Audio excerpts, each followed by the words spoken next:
Baik, jadi dapat kami sampaikan bahwa sesuai data yang kami himpun sejak tahun 2021 hingga 2022 ini memang ada sedikit peningkatan dalam penyimpangan pengelolaan anggaran di desa atau di negeri.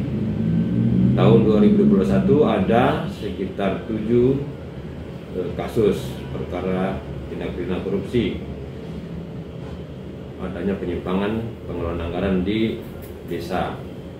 Sementara tahun 2022 hingga saat ini tercatat ada 9 perkara yang sedang diusut oleh pihak kejaksaan. Dari kesemua penanganan perkara tindak pidana korupsi di desa, dapat kami informasikan bahwa terbanyak itu di Kabupaten Seram bagian timur, di mana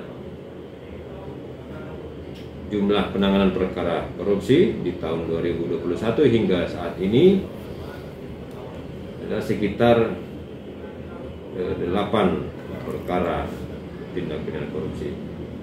Jadi adanya peningkatan ini ya ada banyak faktor ya, misalnya kurangnya pemahaman dari aparat pengelola keuangan di desa.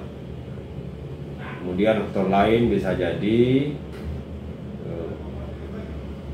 kepala negeri merasa sebagai pemimpin tertinggi di negeri yang mempunyai bisa jadi juga bahwa seorang raja di desa ini merasa